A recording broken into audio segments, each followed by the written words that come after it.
Alright, so I got the FN F2000. Alright, so the G&G. Alright, so the G&G FN F2000. It, with the Hunter optic, I got the tri-rail on it. Feeling good. Now, since this thing kind of looks like a yacht, from a distance, looks like a boat just sailing in the water. Love this thing. But because of that, I figured when it comes to a weapon charm, which is something that I love to do, here's a few of them. I want to do a weapon charm on this with a bit of a nautical theme. I'm thinking a ship's wheel. I'm going to be attaching it on the side with the charging handle because when I display the gun on a wall, I'll probably have this side facing out, and I'm going to put it right there. Now, normally I look at whatever Call of Duty does for their weapon charms, and I avoid that because they have a tendency to do terrible things. They put them in spots where it doesn't make sense, where it'll get in the way of you doing what you're trying to do to use the gun. I don't like doing that. I try to put them in places where they're not going to be in the way. And if they are going to be in the way, you can take them off easily and then put them back on for display purposes. So I'm going to be putting mine right here. I think that'll be perfect. It won't be in the way. I can get to the hop up easily. I can, if I have to, I can take off this upper and put on the other upper receiver. It won't be in the way of any of that. It won't be in the way of my takedown.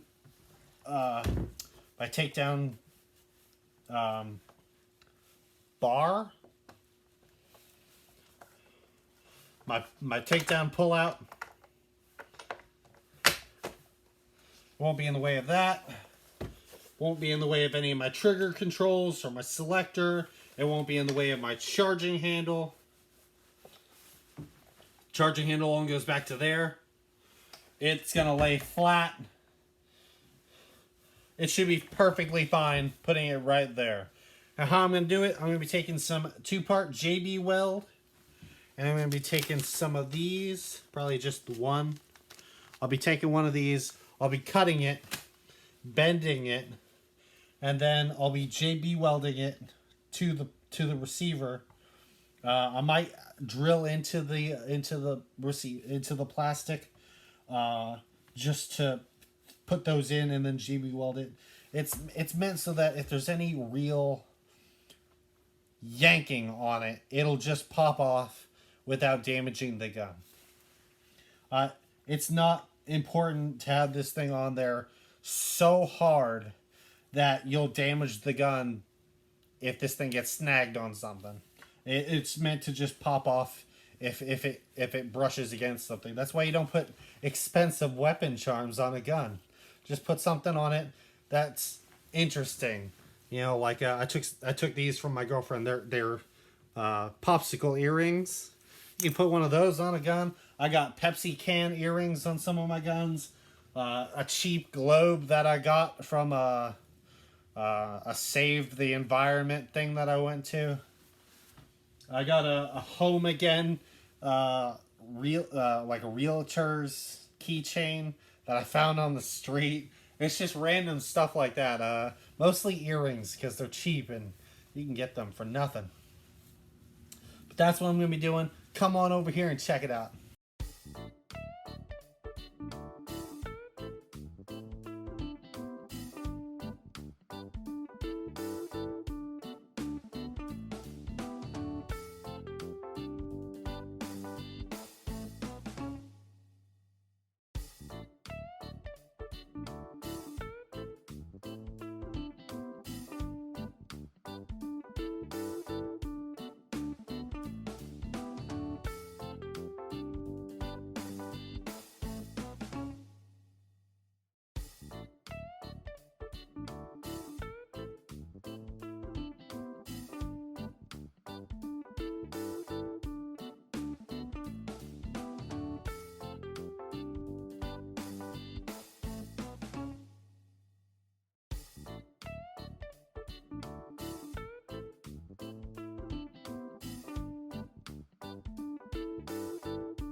And just like that, we got a weapon charm. It's ready for me to put some JB weld in here just to lock that piece in so it doesn't come out super easy.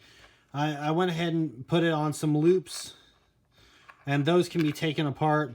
The easiest way to get it back off after would be to probably snip the top loop ring, not this part, but the top loop ring. Just snip it and then redo a new one, get it ready, and then loop it around this top one since it's really thin. Now let's go ahead and JB weld that and we'll be done. Now how I'm going to hold it in position while I let the stuff dry is going to be, I'm going to tape this thing down to that, and that will keep this constant where I want it, and it's less likely to move during the set time that the JB weld will need.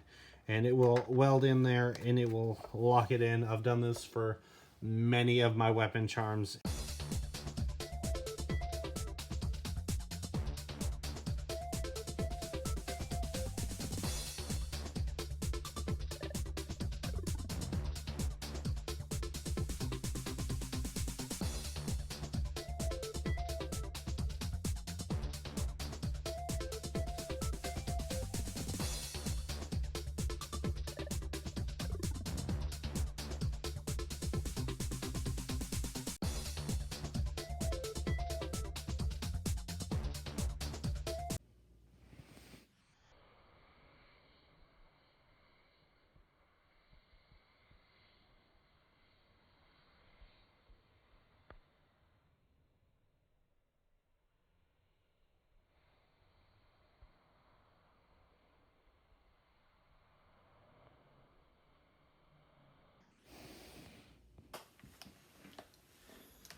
I'll see you next time in the war zone.